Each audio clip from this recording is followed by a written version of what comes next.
Hello दोस्तों, स्वागत है आप सबका हमारे यूट्यूब चैनल पे। आज हम देखेंगे डीडीयू गोरखपुर यूनिवर्सिटी का माइनर पेपर, जिसका टॉपिक है पंडित दीनदयाल उपाध्याय विचार एवं दर्शन, और पेपर आईडी है इसका AE1DDSP और पेपर कोड है 1724। आज हम इस पूरे पेपर को सॉल्व करेंगे। आगे देखेंगे, हमारा पहला क्वेश्चन है, पंचजन्य का प्रथम अंक कब प्रकाशित हुआ था? तो ऑप्शन नंबर बी करेक्ट होगा, 14 जनवरी 1948 को।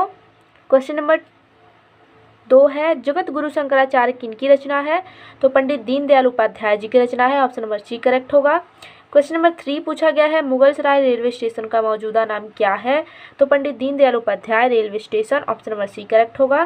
क्वेश्चन नंबर 4 पूछा गया है, निम्न में से कौन सा राजनीतिक दल पंडित दीनदयाल उपाध्याय जी की विचारधारा को मानता है?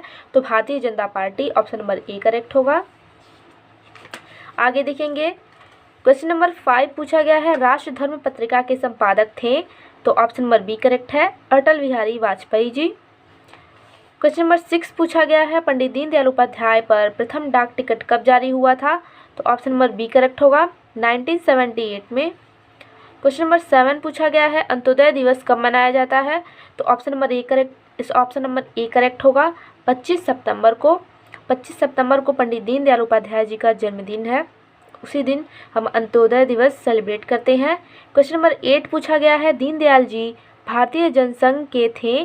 तो सह संस्थापक थे। ऑप्शन नंबर बी करेक्ट होगा। आगे देखेंगे, क्वेश्चन नंबर 9 पूछा गया है, पंडित दीनदयाल उपाध्याय के पिता थे? तो ऑप्शन नंबर सी करेक्ट होगा, भगवती प्रसाद। क्वेश्चन नंबर 10 पूछा गया है, दीनदयाल उपाध्याय का जन्म मथुरा जिले के किस ग्राम में हुआ था? तो नंगला चंद्रभान गांव में हुआ था। ऑप्शन नंबर बी करेक्ट होगा। क्वेश्चन नंबर 11 पूछा गया है, अटल बिहारी वाजपेयी की मृत्यु कब हुई थी? तो 16 अगस्त 2018 में हुई थी। ऑप्शन नंबर सी करेक्ट होगा।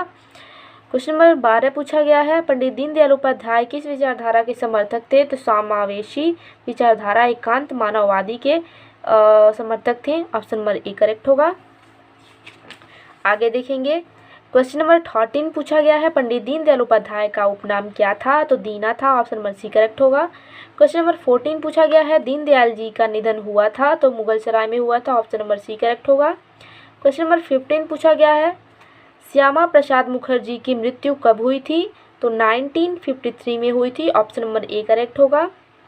क्वेश्चन नंबर 16 पूछा गया है, निम्न में से किस शैक्षणिक संस्था में पंडित दीनदयाल जी ने शिक्षा प्राप्त की थी? तो ऑप्शन नंबर ए करेक्ट होगा, विक्रमजीत सिंह सनातन धर्म कॉलेज में। आगे देखेंगे, क्वेश्चन नंबर 17 पूछा गया है, इंटीग्रल ह्यूमनिज्म पुस्तक के लेखक हैं? तो इसमें उपयुक्त सभी होगा। इसका आंसर कहीं मिला नहीं है। इस पुस्तक के लेखक पंडित दीनदयाल उपाध्याय जी हैं, लेकिन इसमें कहीं ऑप्शन नहीं दिया गया है, इसीलिए ऑप्शन डी हम लोगों ने लगाया है। आगे देखेंगे, क्वेश्चन नंबर 18 पूछा गया है, गांधी, लोहिया और दीनदयाल उपाध्याय के लेखक हैं? तो ऑप्शन नंबर बी करेक्ट होगा, जी परमेश्वरन। आगे देखेंगे, क्वेश्चन नंबर 19 पूछा गया है, पंडित दीनदयाल उपाध्याय गोरखपुर विश्वविद्यालय में पंडित दीनदयाल उपाध्याय की प्रतिमा विश्वविद्यालय के किस प्रांगण में स्थित है? तो कैंपस के प्रशासनिक भवन में स्थित है। ऑप्शन नंबर सी करेक्ट होगा। क्वेश्चन नंबर 20 पूछा गया है, पंडित दीनदयाल ने स्वीकार किया है? तो सांस्कृतिक राष्ट्रवाद को स्वीकार किया है। ऑप्शन नंबर बी करेक्ट होगा। आगे देखेंगे, क्वेश्चन नंबर 21 पूछा गया है, पंडित दीनदयाल उपाध्याय ने स्वीकार किया है? तो राष्ट्र एवं राज्य में एकीकरण। ऑप्शन नंबर बी करेक्ट होगा। क्वेश्चन नंबर 22 पूछा गया है, जनसंघ सिद्धांत और नीति किसकी पुस्तक है? तो ऑप्शन नंबर सी करेक्ट होगा, पंडित दीनदयाल उपाध्याय जी की। क्वेश्चन नंबर 23 पूछा गया है, भारतीय दर्शन के अनुसार आत्मा है तो अमर है। ऑप्शन नंबर बी करेक्ट होगा। क्वेश्चन नंबर 24 पूछा गया है, भारतीय दर्शन क्या है? तो ऑप्शन नंबर ए करेक्ट है, आशावादी है। आगे देखेंगे, क्वेश्चन नंबर 25 पूछा गया है, पंडित दीनदयाल जी के अनुसार महत्वपूर्ण स्तंभ है तो आत्मनिर्भर Bharat. Option number A correct होगा। क्वेश्चन नंबर 26 पूछा गया है, एकात्म मानववाद के प्रणेता हैं तो पंडित दीनदयाल उपाध्याय जी हैं। ऑप्शन नंबर ए करेक्ट होगा। क्वेश्चन नंबर 27 पूछा गया है सत्याग्रह अवधारणा है तो महात्मा गांधी जी की है। ऑप्शन नंबर बी करेक्ट होगा।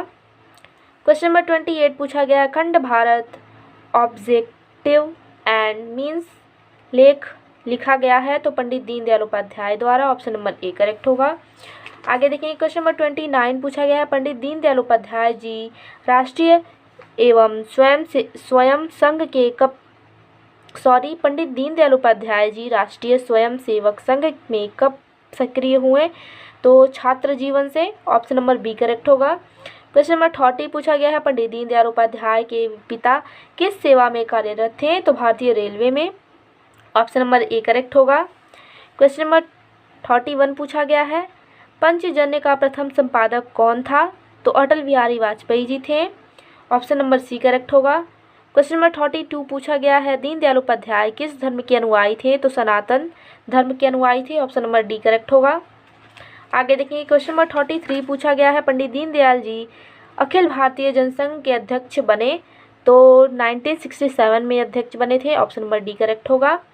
क्वेश्चन नंबर 34 पूछा गया है पंडित दीनदयाल उपाध्याय रचित पुस्तक है तो उपयुक्त दोनों चंद्रगुप्त मौर्य और अखंड भारत दोनों। ऑप्शन नंबर सी करेक्ट होगा। क्वेश्चन नंबर 35 पूछा गया है पंडित दीनदयाल उपाध्याय की प्रारंभिक शिक्षा हुई तो आगरा में हुई थी। ऑप्शन नंबर बी करेक्ट होगा। क्वेश्चन नंबर 36 पूछा गया है पंडित दीनदयाल उपाध्याय के लिए भारत क्या है तो भारत माता है। ऑप्शन नंबर सी करेक्ट होगा। क्वेश्चन नंबर 37 पूछा गया है पंडित दीनदयाल उपाध्याय की मृत्यु हुई थी कब हुई थी तो 1968 में हुई थी। ऑप्शन नंबर ए करेक्ट होगा।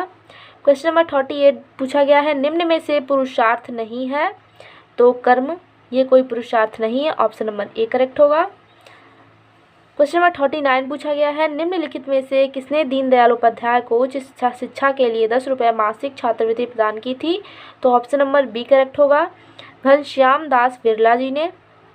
क्वेश्चन नंबर 40 पूछा गया है किसने कहा यदि मुझे 2 दीनदयाल मिल जाते तो मैं भारत की राजनीति का नक्शा बदल दूंगा तो श्याम प्रसाद मुखर्जी ने ऐसा कहा था। ऑप्शन नंबर सी करेक्ट होगा। क्वेश्चन नंबर 41 पूछा गया है दीनदयाल उपाध्याय जी की प्रथम योजना है तो Antyodaya. Option number A correct होगा। क्वेश्चन नंबर 42 पूछा गया है दीनदयाल उपाध्याय इस संघ से संबंधित है तो जनसंघ से संबंधित है। ऑप्शन नंबर बी करेक्ट होगा। क्वेश्चन नंबर 43 पूछा गया है पंडित दीनदयाल ने भारत के किन किन मुद्दों पर प्रकाश डाला है तो उपयुक्त सभी आर्थिक मुद्दों पर सांस्कृतिक राजनीतिक सभी मुद्दों पर उन्होंने प्रकाश डाला है। क्वेश्चन नंबर 44 पूछा गया है दीनदयाल जी की माता थी तो राम प्यारी उनकी माता जी थी। ऑप्शन नंबर सी करेक्ट होगा। आगे देखेंगे क्वेश्चन नंबर 45 पूछा गया है पंडित दीनदयाल के अनुसार भारतीय अध्ययन प्रारंभ होता है वेदों से। ऑप्शन नंबर ए करेक्ट होगा। क्वेश्चन नंबर 46 पूछा गया है पंडित दीनदयाल जी किसकी एकता का व्याख्यान करते हैं तो मानव एकात्मकता का। ऑप्शन नंबर डी करेक्ट होगा।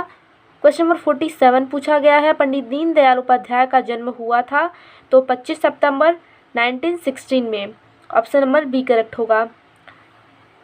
क्वेश्चन नंबर 48 पूछा गया है निम्न कथन किसका है इस पूरी भूमि पर अनादिकाल से जो प्रजा उत्पन्न हुई तथा आज जो है उनमें स्थान एवं काल के क्रम में ऊपरी भिन्नताएं चाहे जितनी रही हों उनमें एक आंतरिक एकता विद्यमान थी तो ये कथन स्वामी रामकृष्ण परमहंस जी ने कहा है। ऑप्शन नंबर बी करेक्ट होगा।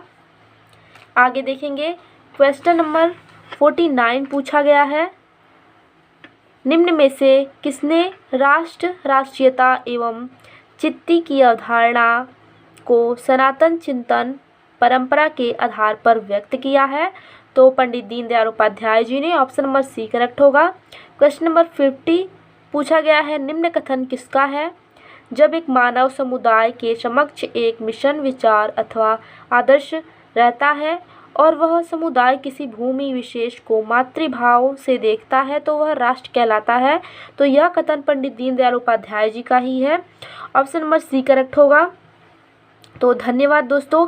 यदि आपको वीडियो अच्छी लगी हो तो लाइक सब्सक्राइब और कमेंट करना ना भूलें।